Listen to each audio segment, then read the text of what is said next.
to Charts and Hearts. I'm Sarah, and she's Lindsay. And together we're working our way through an epic list of rom-coms in order to find and categorize tropes in the hopes of creating the nerdiest spreadsheet podcasts I've ever seen. And we are wrapping up Olympics month with Breakfast with Scott. Oh. More Canadian ice boys kissing. Yeah. There's not a lot of kissing in this movie. But there is skating. And there's lots of ginger ale. Yeah. And also lots of like found family type feelings, which is always nice. Give me a lot of feelings. Yeah. Yeah. I feel like I remembered this having at least more like of a storyline between this sort of couple. Mm-hmm. Yeah, this is not a romance. But at like all. they like barely talk to each other, which I mean is part of the problem. Mm-hmm. But like it was interesting.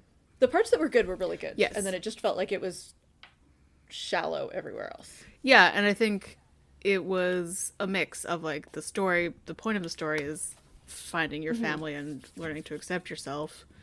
And also it was a movie about gay men in 2007, so there's only so much that they could do without setting off all the alarms. Like, it felt like it would have been a stronger movie if the guy had been gay but single. Yeah, I think so. Like, it was just... Because the other guy is not really there. Yeah, and he's kind of he like... barely has any lines. He's kind of a derp. He's kind of a waffly poop. Like, he's like, we're going to take this kid in, and then he's like, I can't be there all the time. You have to help. And I'm like, okay, that's not how you do this. Both of you have busy jobs. That's fine. Well, and, like, legally, kind of, too. Like, I don't know, like, it definitely hand waves all the sort of foster care, guardianship stuff. But anyways, I guess, like, a brief plot summary. Okay, so Tom Cavanaugh plays a forced retired hockey player who's now a broadcaster. So he played for the Leafs, the Maple Leafs, and then got injured in practice. And he, like, seemed like he was kind of a bit of a bruiser, a bit of an asshole, like... He was mean to kids and all this stuff. Got like injured, career-ending injury, and then is now a broadcaster at like a Canadian, ESPN. like the ESPN, TSN situation, and is like with a guy. They live together, and some people, and like is a mixture of in and out. Like he does make the point that like I interview a lot of athletes and young athletes and stuff, and if I was like fully openly gay, they wouldn't necessarily talk to me. But like, anyways, so then, and his partner is a lawyer? Yeah. Architect? Lawyer. And they get a call for the partner's like deadbeat brother that his brother's ex has died and they had a kid that was not his brother's kid. Like, it's not his biological nephew, but the mom that died, left custody of her kid to her ex, and the brother is like a deadbeat living in Brazil, and he's such a skis. And so they're like, okay, well, like he can stay with us instead of being in like foster care or like institutionalized care, basically, until we can figure out where the guy is and make him come home and look after his kid, or like figure out this plan. And then the kid is like obviously incredibly emotional. He's also very exuberant and like sort of, I think nowadays I would say like sort of non-binary or like gender fluid, like exploring gender expression. Yes. But in this movie it gets sort of swallowed up with like gender expression sexuality because it was 2007 and there wasn't great like trying to force examples of sexuality on this 11-year-old 10 something like that, middle school age? I would say young middle it's school. Unclear. And so, but this kid just like first of all is really messed up because his mom's dead, and he's like the sweetest kid. He's like and just really wants to be loved, because also like his mom was a drug addict, so like it's not like he had like a happy like easy life before his mom died. And so he does all kinds of things to try to make his like temporary dads like him and sort of fit in, including like playing hockey, blah blah blah. And then in the whole time, Tom Cavanaugh's character is like ashamed that the kid is so sort of flamboyant and effeminate, because he's like, well, then they're gonna assume that that we made you gay, blah blah blah. And like he's so messed up with his own, he's got some real issues. internal homophobia, and like he's like, I might be gay, but I'm not like that gay. Like he thinks he's like a better gay man. He's very like masculine. Yeah, he's very like has an inferiority complex, but also a superiority complex about it. Of like, yeah. Yeah. And then the brother comes, and the blah blah blah, it all falls apart, and then they realize that they all leave each other, and it's a happy ending. Yeah, of course. Blah, blah, blah. And then he's like, oh wait, everybody at work knew that I'm gay. And it was like, yeah, we were fine. Just like, don't be an asshole. Yeah, exactly. Like, yeah. And you know, like I said, in this whole thing, barely mentioned the partner. Yeah, he's also there. Yeah, like I feel like there would be like a fun story of like this happens, like the two characters are one character, and then it's like the guy is also maybe like newly dating somebody or something like that. Yeah, because like if he wasn't in a relationship, then it wouldn't be, he'd have to you know, express his feelings about his sexuality, but instead it's just like, oh, they would just like walk beside her, and like he would shrug off his partner, like and like, obviously his partner had issues with that, but of course that was never discussed either. It was just like a lot of stuff there that wasn't ever talked about, and I just yeah. And then also there's lots of amazing Canadian people in it. Okay, so let's talk observations, because oh man. So did you watch Ed? I have seen some of Ed, and I do quite like Tom Cavanaugh. Yes, he's very nice to look overall. At. Yeah, I really enjoyed Ed when it was on. Everything I remember from it now is incredibly problematic in the Ted Mosby kind of way. So, yes, I can see that. So I have no idea about it now, but it was fun when it was on, and that's how I discovered Tom Cavanaugh. Fair enough. More recently, I really liked him a lot in The Flash. Yes. Once I saw him being driven out of the set by my work, and he was eating a cup of noodles. Oh, adorable. So that was fun. And then the ever delightful Graham Greene is in this movie as the kids' hockey coach. And I'm like, oh. Of course he is. I love him so much. I wish he was in it really more. Great. I wish we just need to watch more Graham Greene movies, because he's obviously our best export. He's up there for sure. Yeah, and he's just like... You know who else is up there? Megan Follows! Megan Follows. She definitely is barely in it. Yeah, she's in it for like one scene, but I don't care. Yeah, she's the like lawyer, basically, who's like dealing with the like custody of the kid right off the bat. And I was like, I know that lady. Is that Anne? Yeah. Anyways, if you're not sure, Megan Follows played Anna Green Gables in the CBC miniseries of Anna Green Gables. And she's a national treasure. And Graham Greene in the same movie. I know. They said it couldn't be done, but they found a way. They did. And I thought the kid who played Scott was really good. He was really good. Yeah. And then there's like an assortment of other characters, but most of them are not. Yeah, there was a few that looked vaguely familiar, but I didn't really go into it. Yeah, there was like an older lady that looked familiar that I feel like has been in, I'm gonna say like Schitt's Creek or probably something. I don't know. Yeah. But I don't even remember what the character's name was. No. So, yeah, okay. Well, I was gonna say, so this movie is obviously insanely Canadian, but then they wear their shoes in the house and on the bed, and it is so strange to me, and I just... No. Why? Even Shane Hollander takes his shoes off. Tom Cavanaugh. I know. So that was weird. Anyway. Yeah, that was weird. Yeah, this movie is very Canadian, but it could have been more Canadian. Yes. But it's also, like, it's not in your face. There's not animatronic beavers like in Men in Brooms. No. Brooms. But it's just, like, it just is in Canada. And obviously Toronto. That's another thing. The Maple Leafs let them use the branding and name and all of that stuff, which is... pretty rare in general, and also the first time they did it for an LGBTQ storyline, which is nice. Good job, Leafs, I guess. Yeah. I know the Leafs aren't in charge of anything now, but it is a little bit ironic with the NHL currently, but it's a different story for a different podcast. Indeed. Yeah, that is not our podcast. No. Okay, continuing on positive things. So Scott, the kid, is obsessed with Christmas songs. Like, that's his comfort. Yeah. And so the sort of like big event at the end is they have a party for him. Adorable. And it's a Christmas party, even though it's not Christmas time. And it's the cutest thing. And then the whole end of the movie is like our favorite Christmas song, which is the excellent Elton John's Step Into Christmas. It's the best. It is The the best. best. And if you can listen to that song and not sing and dance, then Yeah, I don't know. I don't know what's wrong with Yeah. you. Yeah. And then, is there any other sort of positive things? Not really. No. I guess, yeah, there's lots of homophobic slurs in this, and like gender expression slurs like sissy and all that kind of stuff.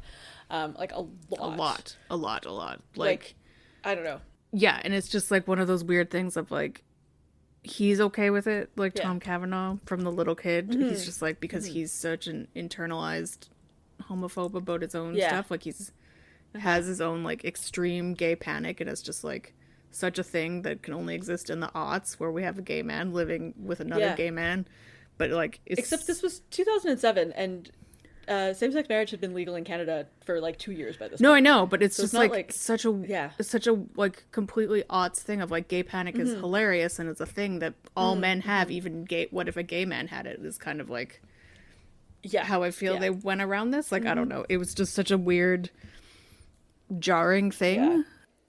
And then I think because of that, like in his especially like extreme gay panic, I feel like this is one of the few times where I'm like, oh, I think it's actually good that the actors were straight. Or I mean, it's hard to say if I don't know if they're straight, but they're both married Yeah. to women. So Yeah. I'm gonna make that assumption that they're straight, because I would like feel bad Yeah. if an actually gay man had to Do that. Yeah. say these things about the character he was playing. Yeah. Like, ugh. And then like be around all of those people saying those slurs at work. Yeah. Like it was rough. Like maybe not maybe one time, but like I would have understood what was happening with one time, but it was just constant, and it's just Yeah. And yeah. and the like neighbor kid too was horrendous with absolutely no conflict or consequences. Yeah. But then he was going to Yeah. go to juvie for stealing ice skates, and like I don't understand the Yeah. crime in this made up Toronto city, but whatever. I know, it's like, yeah, you can call kids and also adults whatever homophobic slurs you Yeah. want, but steal a Steal ice kid's pair skates. of kids' ice skates Yeah. and poof, like straight to jail. Yeah, okay. Let's go to tropes. Yes. So again, this isn't an romance movie, but has a pretty decent amount of tropes. Decent, a half dozen. So we have the surprise kid, which is like a weird one, but does happen. I feel like maybe it's trending more Hallmark of like two people living their exciting, high-powered lives, or one person if you're Diane Keaton in the 80s, Yep. and like all of a sudden have a child. This is basically baby boom. Now that I think about it, people died and Yeah. they stuck a child on these businessmen. Yep. Yeah, so that's that trope. I should add it. I'll make a note and add it to the baby boom spreadsheet. Yeah. Obviously, there's old technology. We've got flip phones. We've got like custom ringtones. We've got different sounding like rings at the house phone for a long distance call, so you know if you should pick it up or not, Yep. because you'll get charged Yep. like $47 for picking up a long distance call. Yeah, and like also the kid changes his like Tom Cavanaugh's like MIDI ringtone Yeah. to a Christmas song. It's adorable. Yeah, there's also like, it's mostly men, so there's not a lot of extreme aughts fashion, but there are a lot of small sunglasses in this movie. Oh yeah. Like not super tiny, not late 90s, but very like, Well, actually, oval. Scott wears like a very, I don't know, it's like a 2.5 or 1.5 inch wide scarf a lot, oh yeah, that's true. which is very Yeah. early aughts. Yeah. Yeah. We have a few montages. There's a hockey montage, of course, and then there's a Yep. sadness montage, because you can't be sad without a montage. Oh no. No. And there's like a, just sort of time progressing and like becoming family kind of montage. Yeah. Yeah. There's a big event and a big speech, and it is about love, but it's about parental love and like self-love and family love, not so much romantic. Yeah. But I think it leads to them, like the sort of romantic partners, at least like somewhat reconciling, because it's like, oh wait, no, you don't actually hate yourself, Yeah. and then by proxy, Yeah. me. Yes. Yeah. So Yeah. that was good. Yeah. And then there's another guy trope, a very like super douchey one. Like, this is the brother who's supposed to take the kid, is just like the ultimate sleazebag. Yeah, and it's like, he's a terrible man. And like, he has a girlfriend, and everyone's like, why? Like, she's very nice. I'm like, why are you with him? And he's fighting with the two guys and says just the worst stuff. Oh yeah. Like, Jesus Christ. But Yeah. to But the yeah, he's the other guy in terms of like the main character's relationship with the kid. Yeah, is not and it's like not the main characters yeah. coming between each other. Mm-hmm. It's not a main character's like, oh, I'm in love with him. He this really supports me. Yeah. So And there's that. I just realized he played like a sort of minor-ish recurring character, Major Paul Davis in Stargate 1. And I was like, what? That's why he looks familiar, because he had like a military haircut and not like a douchey goatee and bleached blonde hair. Yeah. So I was like, I knew he was in something. Not surprising. And then we've got like making friends with the bully, which it's kind of a weird plot line. So Scott at the beginning sort of makes friends with the, you know, the other sort of weird kids in his class, like a kid who's definitely on the spectrum, and then a girl who anytime she's stressed out pukes everywhere. Yep. And then sort of like rejects them for the cool kid who's the like neighbor kid who says like all kinds of homophobic slurs. But then at the end they're all friends. Yeah, it's kind of a it's quite forced, but yeah, it confusing felt mix. tropey because it's forced. Yeah, I think that's probably good on that. Okay, Lindsay, does this movie pass the Bechdel test? No, because there are a lot of strong female characters. There's two neighbor ladies and his assistant and his sister.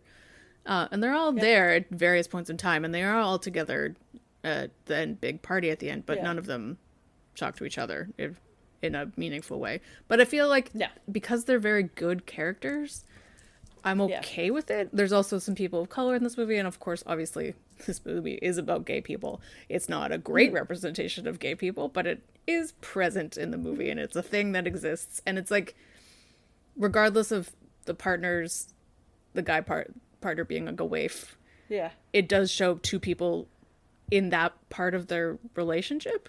Like, they kiss once, which is very 2007, but not like they are obviously together and settled and part of their lives. Like, they live together and they're linked. And like, you know, Tom Cavanaugh sleeps on the couch at one point in like a very tropey way of like, you're in trouble with your partner, so you have to sleep on the couch. Like, they've progressed that far in their relationship that he's sleeping on the couch. You know what I mean? Like, they are, whether or not they are, but they are like married.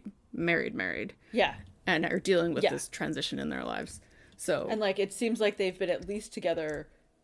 I mean, because it comes like, so he was his lawyer, like when he was playing, and then when he got injured, he like looked after them. But like, who knows how long they were like together, like, but maybe not out before that. Yeah. Who knows? I have no idea. They don't really talk about it. No, so. But yeah, they've been together though for like at least 4 years. Yeah, 5 that's years. what I would say. So yeah.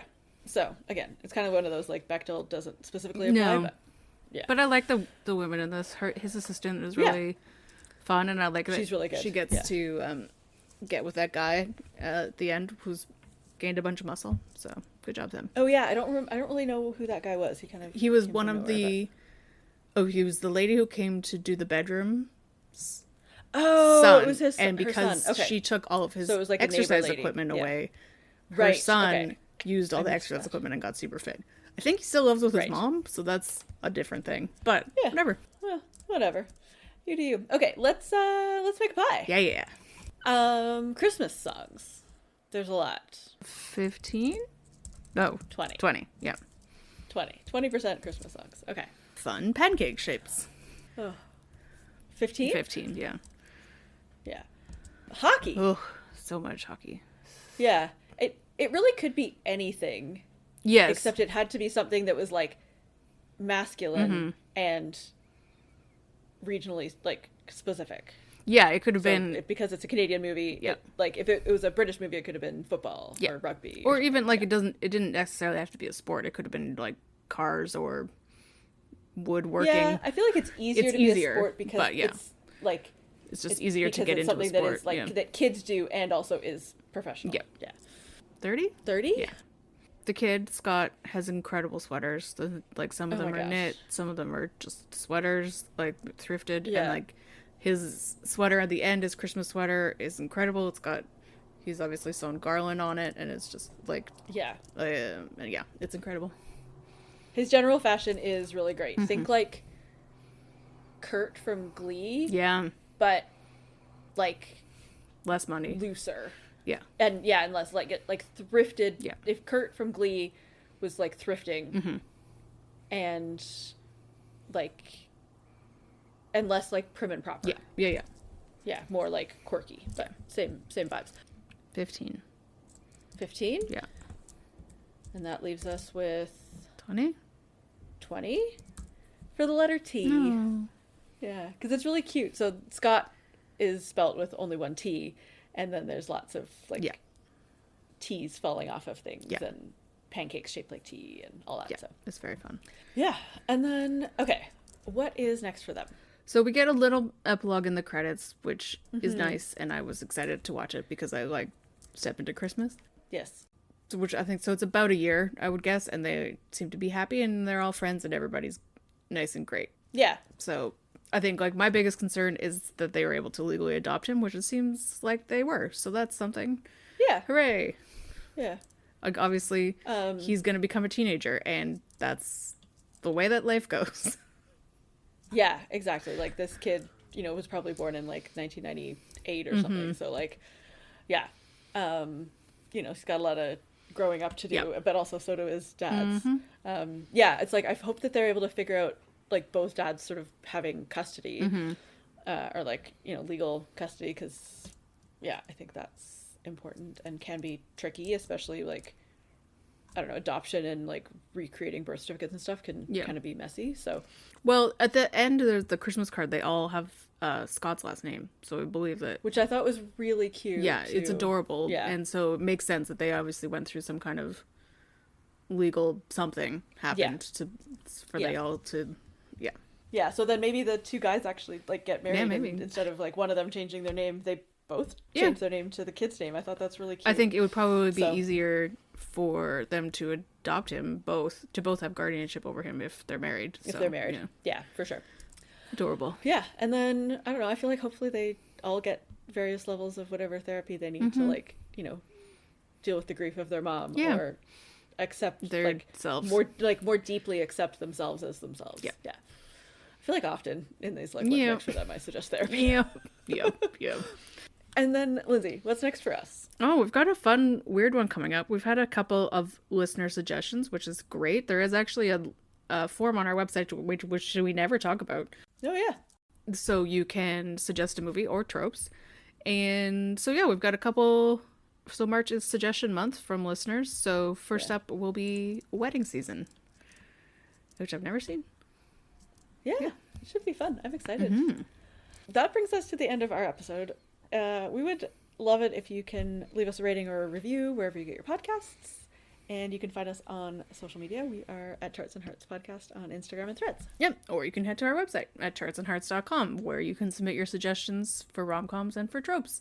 Where there's no more Olympics again for another 2 years, which is incredibly sad to say. But if you have more Olympics movies, please tell us, because I don't think there are anymore. So, that are romance. I don't know. But tell us about maybe them. There's like sports romance movies that are sports that are in the Olympics. Yes, that would work like too. Adjacent. Yeah.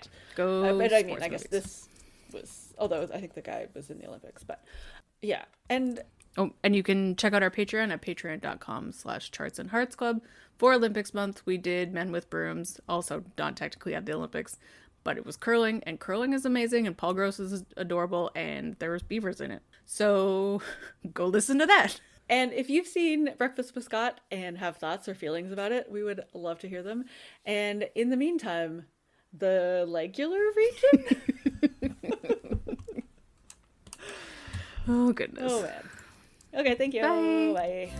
Bye.